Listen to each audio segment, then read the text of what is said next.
Okay, we're going to dedicate our class today for Schus Refuah Pei V'Shlema for Elio Meir ben Rivka.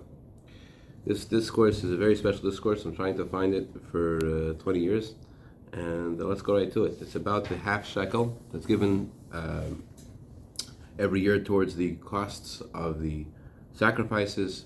Or originally, it was given to pay for the costs of the silver sockets that were used in the sanctuary in the Mishkan.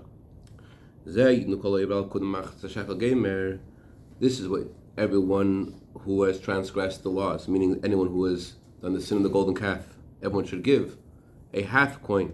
Asan gera shekel, the coin, a full coin, is worth 20 smaller coins called gera.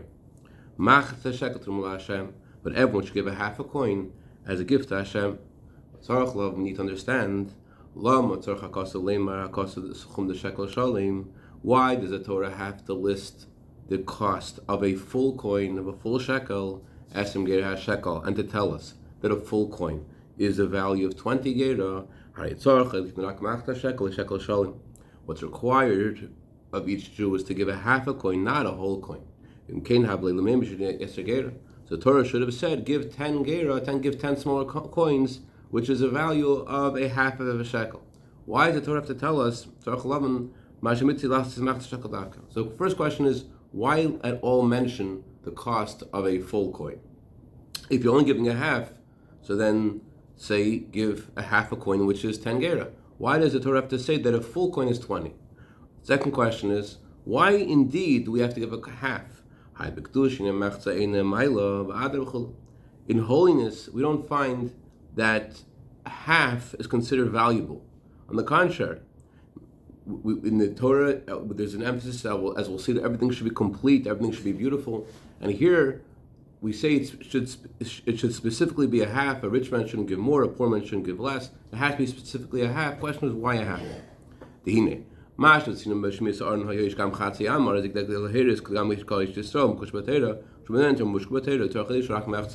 reason why the ark had a measurement of half of an amma, that's in order to tell a Jew that even if you are connected to Torah and you are a ben Torah, meaning that this is your identity, you are submerged in Torah, you scuba dive in Torah, nevertheless you should know that you're only a half.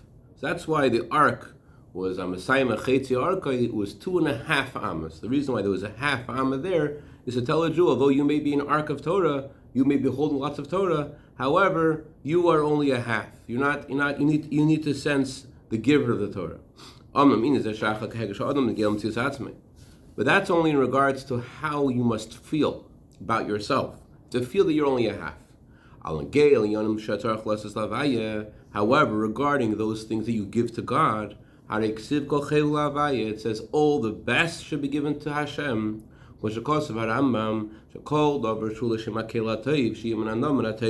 The Rambam says that anything that is given for the sake of Hashem, who is good, should be beautiful, should be good.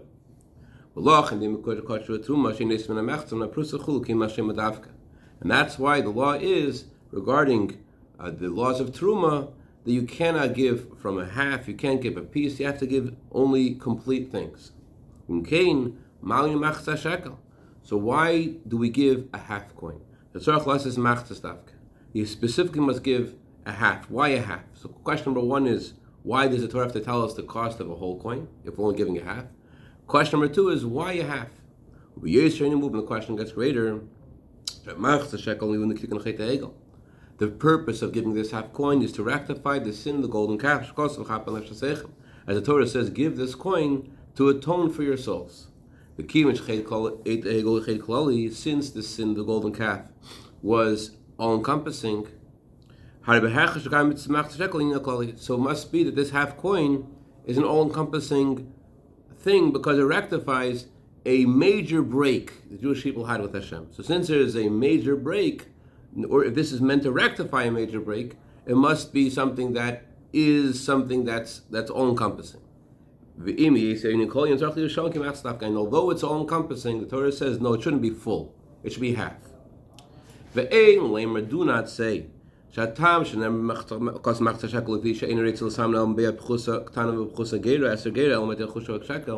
Maybe the Torah doesn't want to talk about gera. Gera is a small coin. And the Torah wants to talk about the Benjamins. The Torah wants to say, give a whole coin.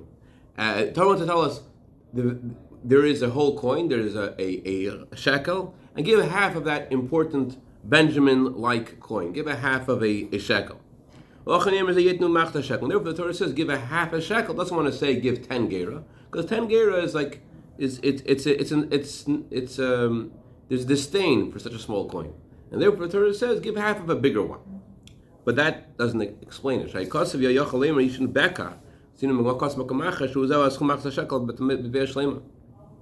There's another word for for the value of the half coin. That's beka.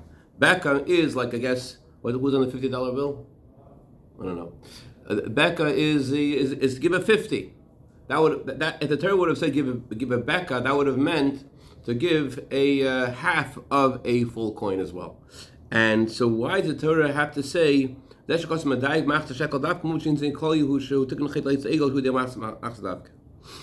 fact that Torah specifically highlights and says half coin, it doesn't say beka, it doesn't say give a beka, which would be the equivalent of a half coin. Rather, the Torah says half coin specifically. It's because the Torah wants us to know that this was a half coin.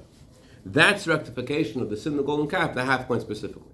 So what does that mean? Why half specifically? Why is that rectification? To close, what this idea means is that the Jewish people give the half by days and through this God gives the other half. Is that okay for Lush? Next page. The Torah uses the word half shekel twice. It says this is what everyone should give. Anyone over the age of 20, everyone should give a half shekel. The Torah repeats, a half shekel should be given as a gift to Hashem. Why is it emphasized 2 times? The word half shekel? Because there's 2 parts of the half shekel. One is that you give, and one is that God gives. You give your half shekel, then Hashem responds and he gives his half shekel. You have to give your half, and he responds and gives the other half. What does this mean?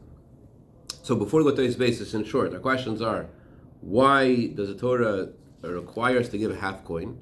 Why mention the number of the total of the value of the full coin if you're only giving a half?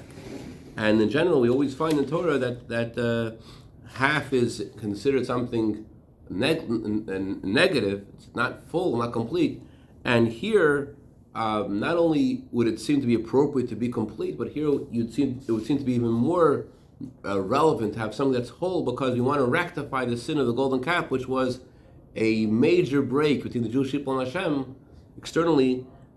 So there has to be something major that's all-encompassing to fix it, and yet the Torah emphasizes half. So we start to say is that there's something more about the word half, and that is that the Jewish people give their half, and Hashem responds with his half. What does this mean? So we're going to go way off to discuss the 4 worlds and the parallel for the 4 worlds in various parts of each world that correspond to the general 4 worlds. Let's go to it. Yuvan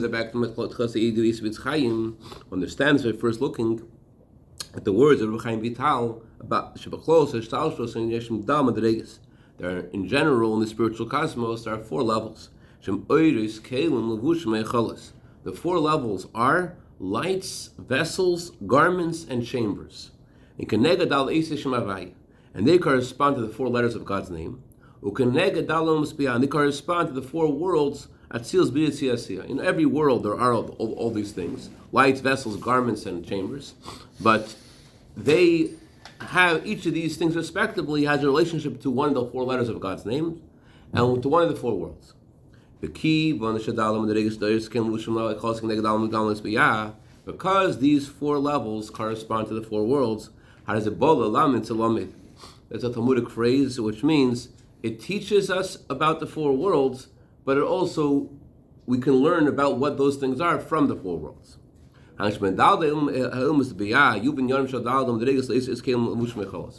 what the 4 worlds are, we can understand what these four things are.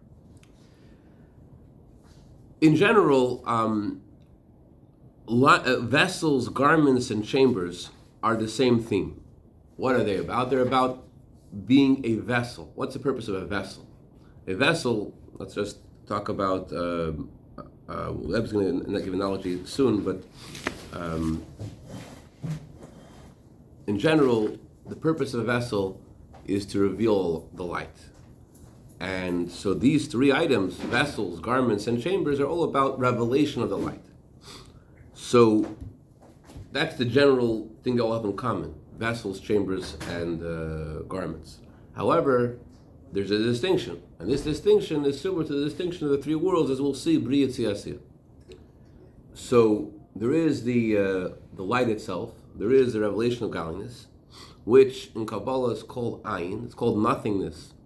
Ayin is called nothingness because the whole purpose of Or, of Hashem's light, is to reveal the luminary. It's no entity for itself. It's just about revelation of Hashem. The vessel is meant to channel the light so it does something.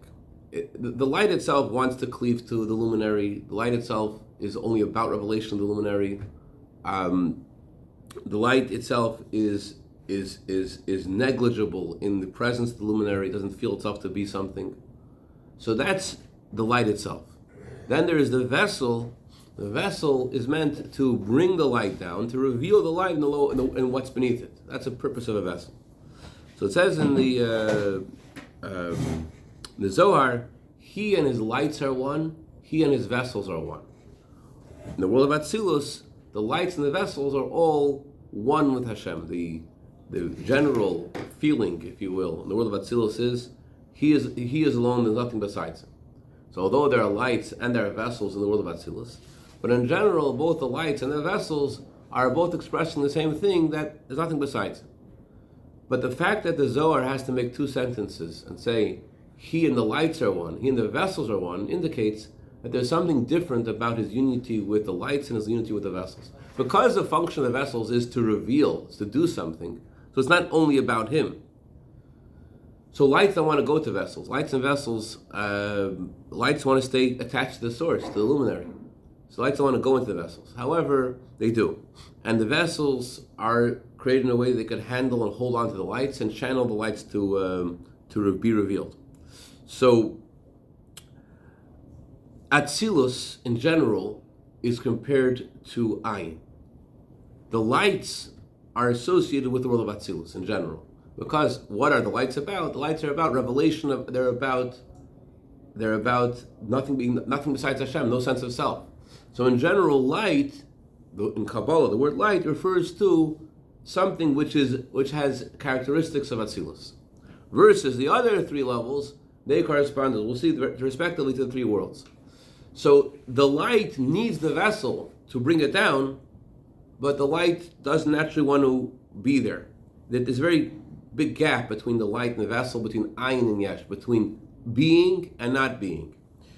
So,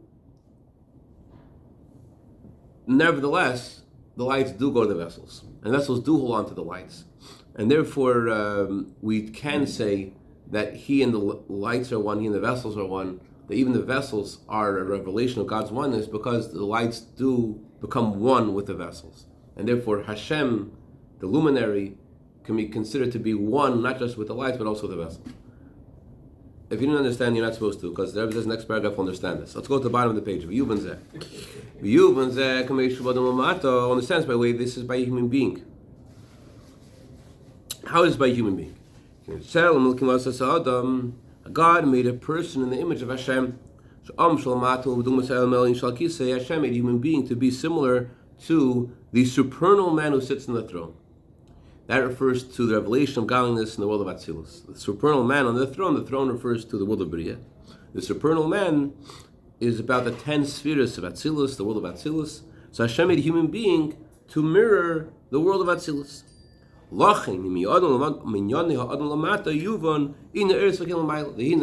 Therefore, from the way things are by a human being who was created in the image of Atzilus, we can understand how things are in Atzilus.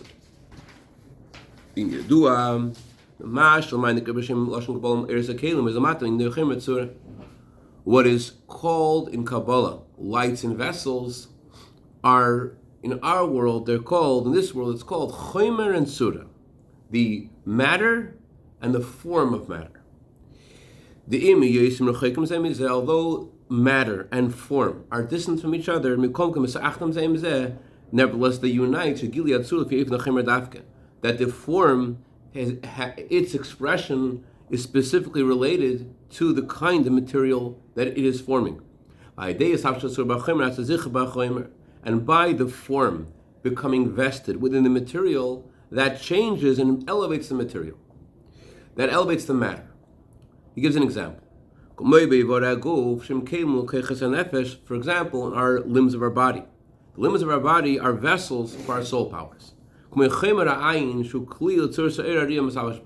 example, the matter, the material of the eye is an appropriate vessel for the tzura, for the form, for the power of sight.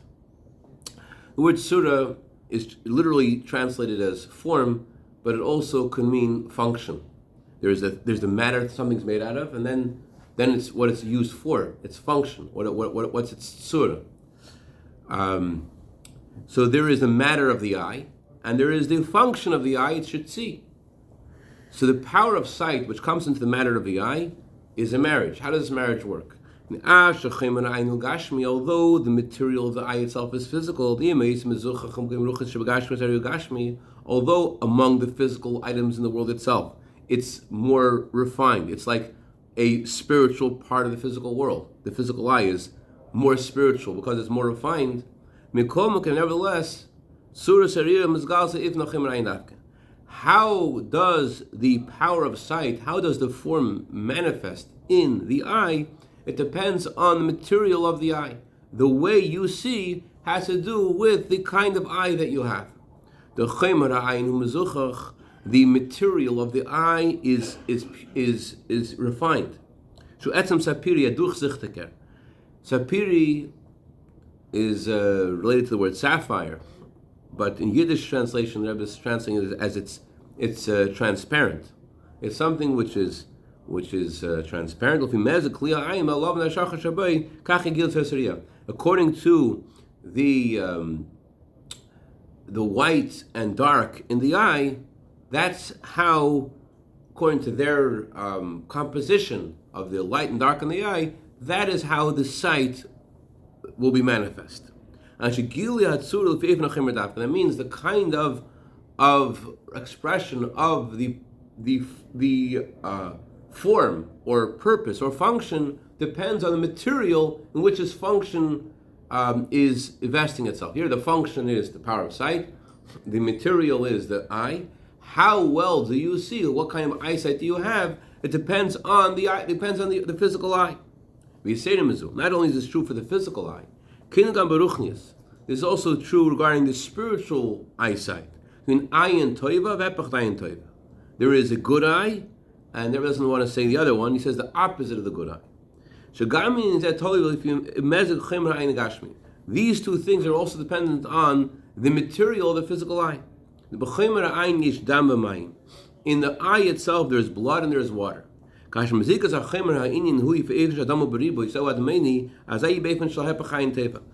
the majority of the material of the eye is blood, that's similar to Esav, who is called red, then the eye will be in the opposite of a good eye. But when there's more water than blood, then there will be a good eye. I'm not sure what the Rebbe is referring to, but maybe the Rebbe is referring to the following. Let's see if a good eye or the opposite of a good eye. A good eye means, the idea of a good eye means, as Mendel Futterfass used to say, that the most important character trait a person needs to have is to have a good eye. Because if you have a good eye, so you're always happy, because someone's always having something good happen to them. So if you're able to rejoice with someone else's fortune, so you're always happy. You have a good eye. A good eye means that you're happy with what other people have. Versus a opposite of good eye is that you're always jealous, you're always angry. Why is this person having good things happen to them? It's the same thing. It's how you translate it. How you translate it. How you translate it with your eye. But it's the same event. Right. It's a narrative that you. It. Yeah, it's your own. So Rebbe is saying, Rebbe is saying the more water in the eye, more blood in the eye. Perhaps he's not just referring to blood and water, but the what water and blood represent. In other words, there is Asa, which is blood. There is being very heated and very excited about physical things, and then you get very jealous naturally for what people have. Or if there's more water in the eye, there's more water in general is in Kabbalah is intelligence, and you're able to see things more objectively. You're able to see, oh, Baruch Hashem, this guy has something good happen to him. That's great. So perhaps water and it can't be. Physicality has to be a balance. In actuality, you can't have neither one more. It won't work. And the eye won't work. Well, yeah, it depends on how much more you're going to have. So he says the material of the eye has both, and the composition is either more blood or more water. So I'm thinking maybe more blood, more water. The physical composition is connected to the spiritual composition of more sense of self versus more subjectivity or objectivity. I don't know. Right. Yeah. So he gives another example about this composition of chomer, material, and function. We also have the brain. There's a brain is the material.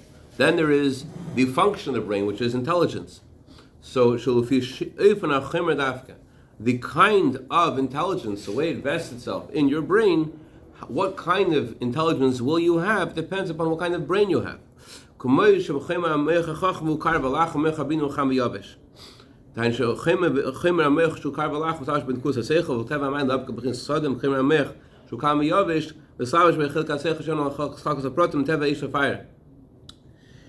Okay, in general, there's two kinds of intellectual soul powers.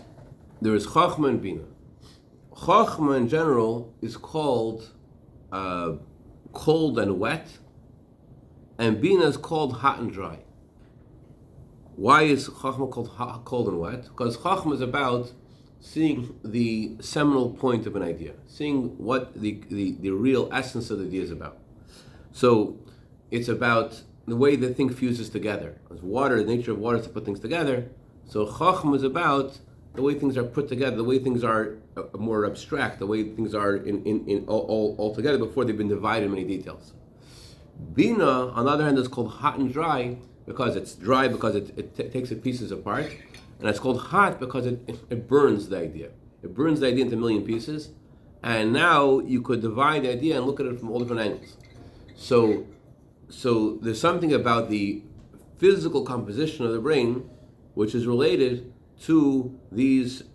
In other words, hot and dry and cold and wet aren't only a physical analogy for Chachma Bina. They also have something to do with the composition of the brain. There is a part of the brain which, I don't know what it means, but there is a part of the brain which is related to these physical components of cold, wet, hot, and dry, and that depending upon what kind of brain you have, or the part of the brain which is related to Chachma, how cold and how wet that is, and how I don't think scientists have discovered what this means, but depending on the composition of your brain, that will indicate if you have more Chachma or more Bina. And the same applies also to Das. Das is the way you connect with the idea, the way you make it personal, the way that you react to it. So Beis Shammai is always strict, Beis Hillel is always lenient. Why is that? That's because Beis Shammai's souls come from Gvura, and Beis Hillel's souls come from Chesed. More. Well, they have both, but there's more Chesed in Beis Hillel. So that indication to Chesed or to Gvura, that turning towards each part of that each realm, Chesed or Gvura, Beis Shammai, Beis Hillel, although it seems to be a soul thing, however, it also depends on the brain itself of Beis Shammai, Beis Hillel. The building of the material of the brain is connected to the soul that's being put into the brain. So, on the one hand, we're saying Beis Shammai chooses to be strict because his soul comes from Gvura. On the other hand, we're saying Beis Shammai chooses to be strict because the material of his brain is associated with Gvura. His das, his connection, is built in a more gvuritic fashion. It's not a contradiction. His material is built, and as all material is built to fit the form. So each form is built in a way that it can hold a form. So the way the form, the way the function, the way the soul power is revealed depends upon the material of the vessel. And so too is this true regarding the supernal man on the throne, that the lights and vessels in Atzilus, the lights are connected to the vessels. The light unites with the vessel. The whole point of the light of the vessel is to reveal the light. So it's built in a way that they're meant to match each other. Yes, they're very different, but they're meant to match each other, just like in ourselves. Our brain is built to hold the kind of soul that we have. You follow? Can I ask a question? Go for the it. whole thing. Would it be possible for a brief summary of how we got from the Chatzu Shekel through the four worlds, through the lights and vessels being one? We haven't gotten there yet. Okay. This is a preface. I'll keep watching the series, see what happens. Yes. It's good, I love it. I just did the last few lines of page 269. And the base, and God willing, we'll get back to the vessel, the half shekel yet. We just said, so understand by first prefacing. In general, in Chassidus, it says the first paragraph of Maamar is called the passport. It's just a way to get into the subject. So the subject isn't about the half coin, that's just to get into the subject. The subject is the lights and the vessels. Do we get there before Shabbat? Hopefully. We'll find out. Hopefully. I won't be greedy for more time. Okay. V'hu yoser mimashal ha'er hamer de'zchucha shekveichen etzchuchkeinu evgam ha'er. That's the way the light and the vessels react to each other is that the light and the vessel become one, so much so that the whole point of the vessel is to reveal the light. This is more than the following analogy. The following analogy is light shines through the color of the glass. The light projects according to the color of the glass. But unlike in the analogy, where although the light appears as red, it's not a red light. However, with lights and vessels, the lights of Hashem come in the vessels of that Tzilus, the vessel does affect them, so that the light should be revealed according to the vessel. That's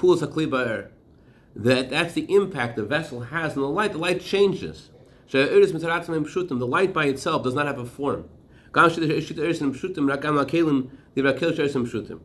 there's an argument in Kabbalah about this, about whether light has a form or light does not have a form.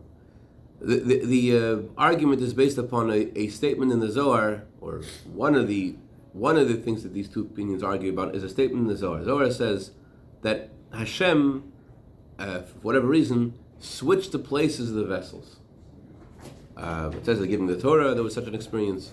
But switching, if Hashem switches the places of the vessels, it could tell you two things. It could tell you that the lights have no form. Chachma is not Chachma until it comes into the vessel of Chachma. Bina is not Bina until it comes to the vessel of Bina. And that's why it's possible to switch Chachma for Bina and Bina for Chachma, because the whole difference between Chachma and Bina is just their vessels. Or you could say, the fact you're talking about switching the place means that the light itself has a form. Otherwise, why you have to switch it? The fact you're saying that this light should be switched to this vessel means that this light is different than that light. And so another way of looking at the lights and vessels are the lights have some kind of subtle form before they enter the vessels, and the vessels crystallize the form of the lights already have. But either way,